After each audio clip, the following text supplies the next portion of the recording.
नमस्कार दोस्तों। होमोर्ज में आज तक जितने भी मरीन मारे गए हैं वो सभी भारतीय, यानी भारतीयों की ही हत्या हो रही है। खाड़ी देशों से जो लाशें आ रही हैं वो भारतीयों की हैं।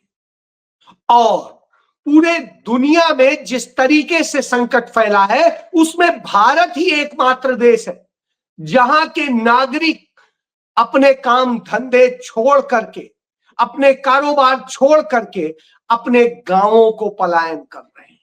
यह हालात ना पाकिस्तान में है ना ही किसी और देश में। जी हां, इतने बुरे हालात से भारत गुजर रहा है। लेकिन भारत का प्रधानमंत्री यानी नरेंद्र मोदी क्या कर रहा है?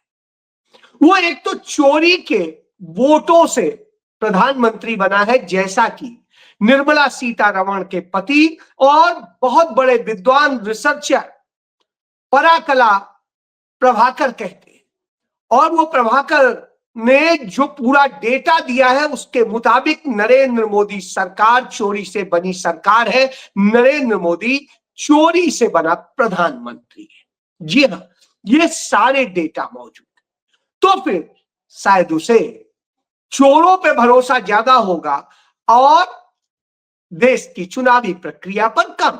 इसीलिए इन सारी समस्याओं से जूझने की बजाय, उनका समाधान निकालने की बजाय वो चुनाव प्रचार में बिजी है, उसका गृह मंत्री बिजी है, उसके दूसरे मंत्री बिजी है और वो खुद साजिशें रच रहा है कि आगे चुनाव कैसे लूटे जाएं, उनको चोरी किया जाए और जनता को बरगलाया जाए।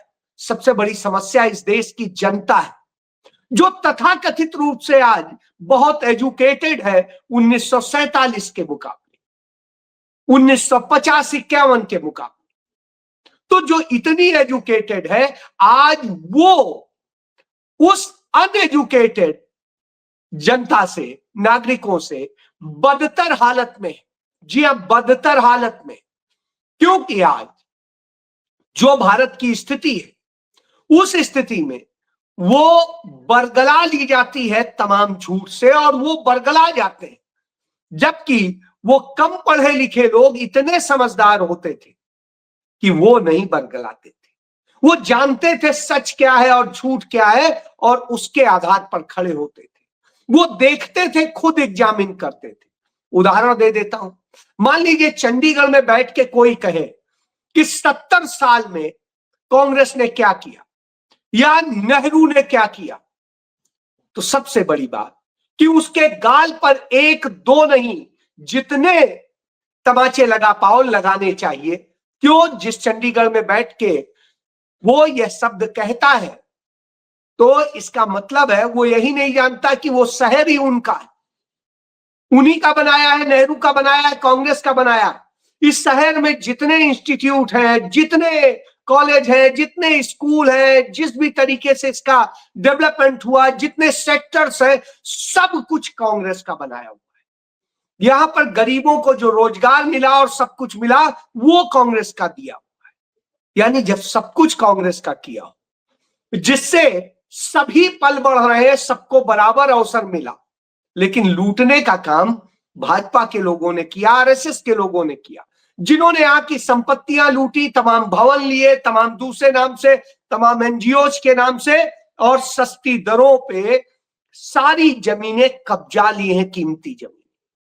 तो यानी एक चोरी करने के लिए ले रहा था और एक बना रहा था, तो वही स्थिति है।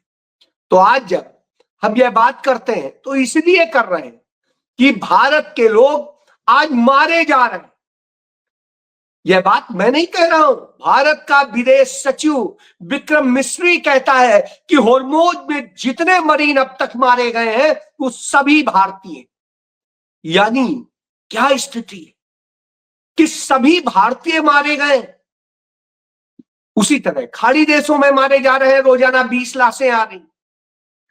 तो यह हो रहा हो तो हमारी सरकार क्या कर रही है? राहुल गांधी ने संसद में एक सवाल पूछा था कि जिस तरह से दलित, पिछड़े और दूसरे तमाम स्टूडेंट्स, रोहित वेमुला समेत लोग जो जातीय हिंसा का शिकार होते हैं, जातीय भेदभाव का शिकार होते हैं।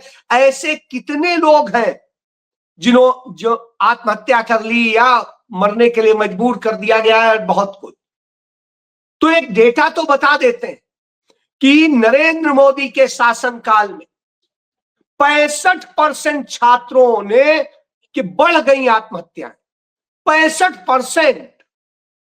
यानी आप सोचिए कि 65% स्टूडेंट्स आत्महत्या बढ़ गई इस 10 साल में।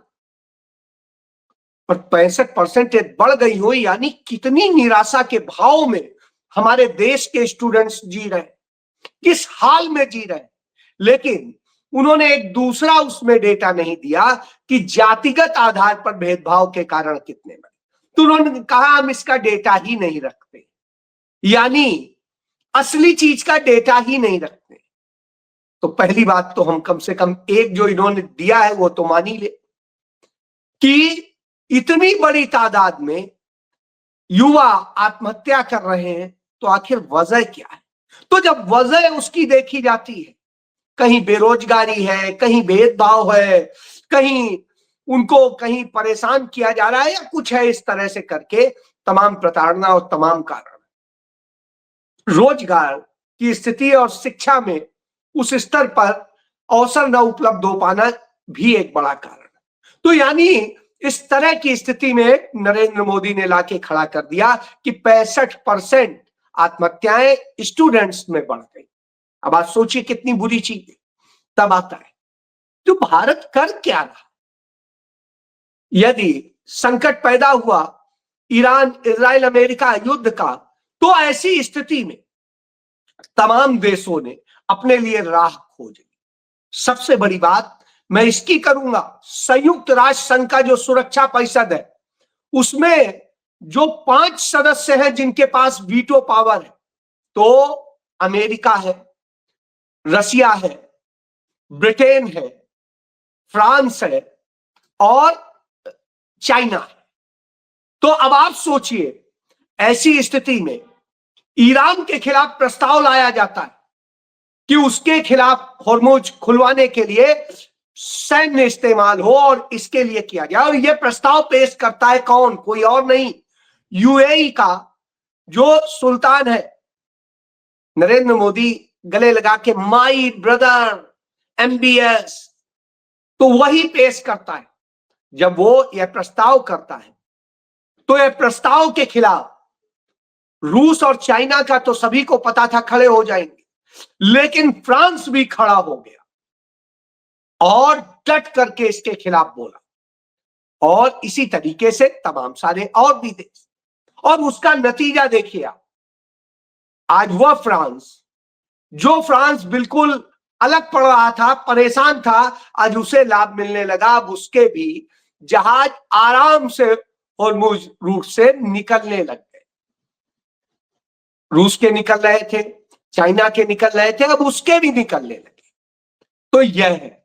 उधर कतर जैसा छोटा सा देश अमेरिका को ताकीद कर देता है और कहता है नहीं, हमारे यहां आपके हम उसको युद्ध के लिए इसको इस्तेमाल करने के लिए अपनी भूमि नहीं देंगे, और बिल्कुल नहीं दी।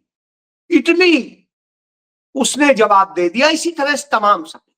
तो जो देश इस तरह से आज स्टैंड ले रहे हैं, उनके साथ ईरान दोस्ताना व्यवहार निभा रहा है, रिश्ते निभा रहा है, क्योंकि ईरान का 6000 साल का इतिहास है कि उसने रिश्ते निभाए हैं।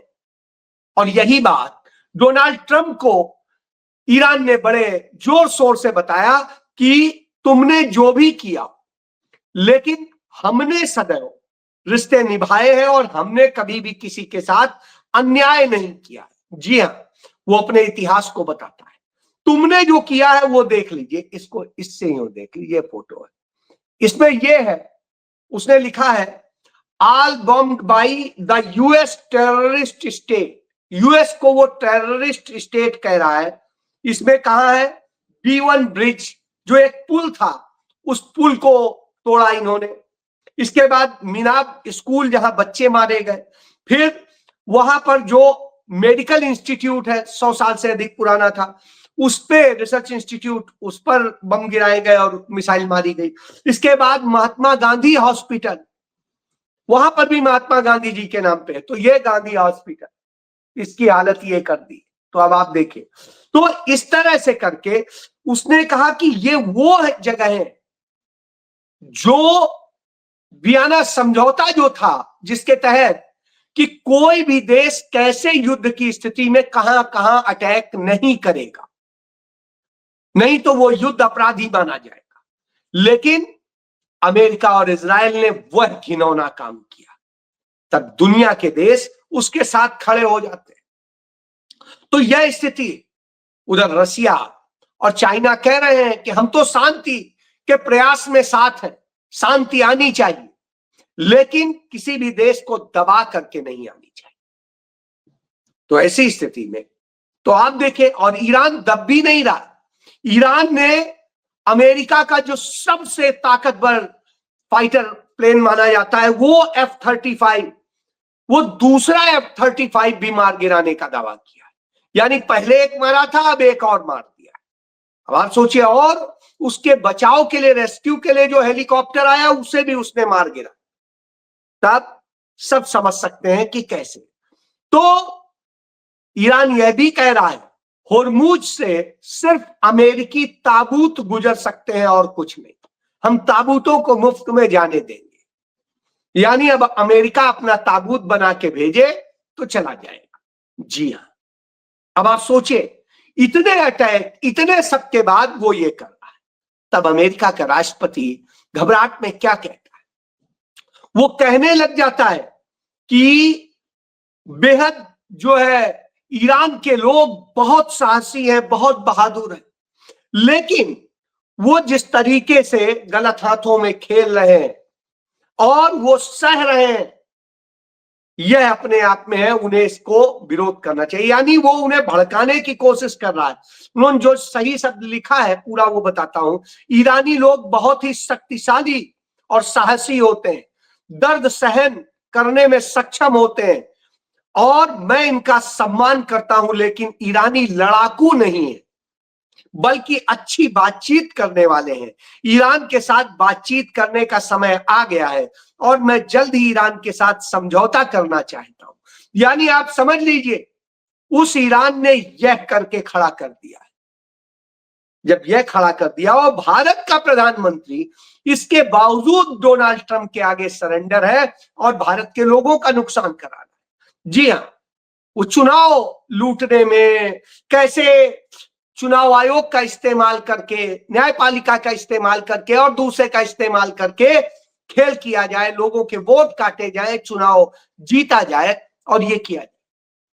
तो इस तरह की जब बात करता है, वो देश के लिए नहीं सोचता है। आपको याद होगा कोरोना संकट के दौरान सेंट्रल विस्टा बनाएंगे, सेंट्रल विस्टा, और हुआ क्या?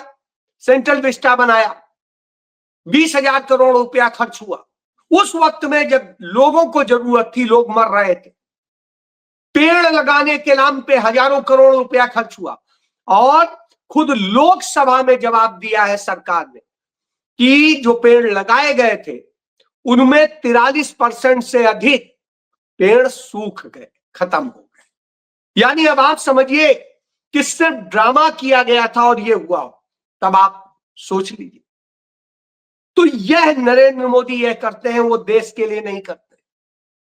जब यह स्थिति होती तो सोचना होगा कि देश के लिए क्या, वो कहीं किसी की सदस्यता रद्द करवाने की साजिश रचेंगे, कहीं कुछ और रचेंगे, और ये होता। तब जिस तरीके से भारत का मीडिया तो चर्चा भी नहीं कर रहा है, अमेरिका ईरान युद्ध में भारत को भारी नुकसान हो रहा है, यह चर्चा अमेरिका के मीडिया में हो रही, लेकिन भारत में नहीं हो रही। और उसने कहा कि ट्रंप के विनाशकारी युद्ध ने भारत का जो पूरा कपड़ा उद्योग है, वो गुजरात में ही है, उसे तबाह कर दिया, सिरेमिक उद्योग तबाह कर दिया, और इसके साथ साथ तमाम और कानपुर में प्लास्टिक उद्योग तबाह कर दिया। इसी तरीके से नोएडा आप चले जाइए, तमाम उद्योग आज सफर कर रहे हैं, बंद हो रहे हैं, और मजदूर जो है छोड़ के जा रहे हैं अपने गांवों को, क्योंकि वो खाना कहां से बनाए, कहां से खाएं, क्या करें।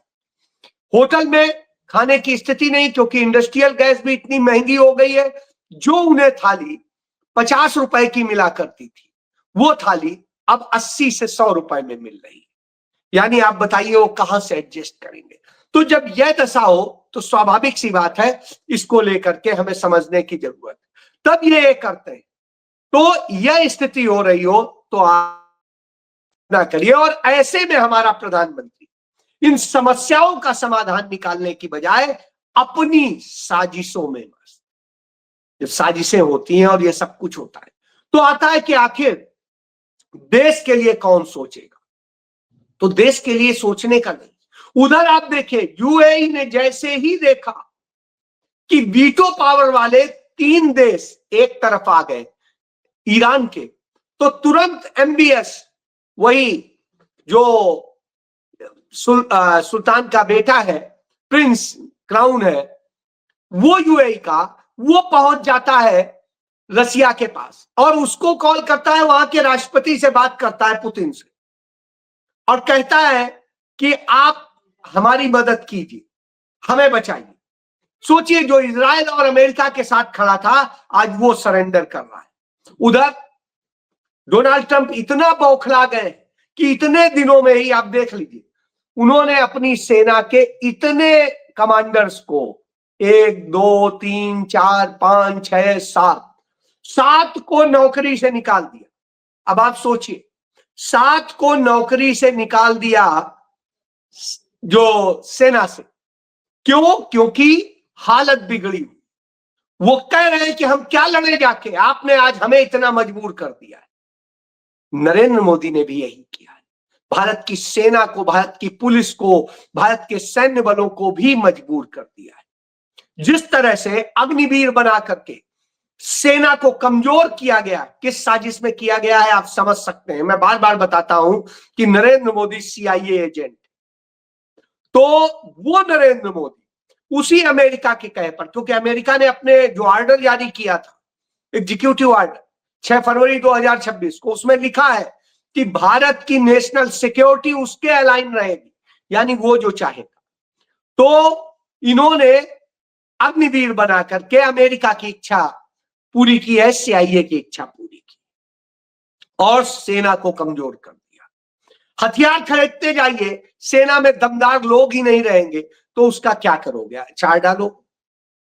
अमेरिका के पास बहुत हथियार, लेकिन ईरान के लड़ाकों का जो जज्बा है, जो दम है, वो उसे जीत के तरफ ले जाता है। तो इसी तरीके से आपने भारत की सेना का मनोबल तोड़ा, आपने भारत के अर्धसैनिक बलों का मनोबल तोड़ा। जिस तरीके से आपने यह कानून पास किया कि अर्धसैनिक बल के अफसरों की जो प्रमोशन और दूसरे लाभ के हैं, उन सब से उन्हें जो आपने उनके छीने हैं हक, उसके कारण, जबकि सुप्रीम कोर्ट ने, हाई कोर्ट ने, सब ने उनके फेवर में किया, फिर भी आपने किया। यह मनोबल तोड़ते हैं। और जब हमारे सैन्य बलों के मनोबल टूटेंगे तो यही होता है। इसी तरीके से अमेरिका में मनोबल टूट रहा, इसलिए छोड़ के जा रहे हैं या नौकरी से निकाले जा रहे हैं या कुछ हो रहा है कि हम भाई नहीं कर पाएंगे। और यही नहीं, उनकी एडवोकेट जनरल ने भी कह दिया कि मैं गलत चीज का कब तक बचाव आपके करूंगी, मैं तो नहीं कर पाऊंगी, तो उन्हें भी नौकरी से निकाल दिया। अब आप सोचिए, जब इस तरह से किया जा रहा हो तो यह अपने आप में इस बात का सबूत है कि कैसे नरेंद्र मोदी ने भारत को और डोनाल्ड ट्रंप ने दुनिया को संकट में ढकेला। तभी तो राहुल गांधी ये सच बताते हैं, बार बार बताते हैं। आपको समझ में नहीं आता तो उसके लिए तो कोई कुछ नहीं कर सकता, लेकिन यह सत्य है कि यदि आप नहीं चेते तो आने वाले दिनों में बड़ी भयंकर समस्या पैदा होने वाली है।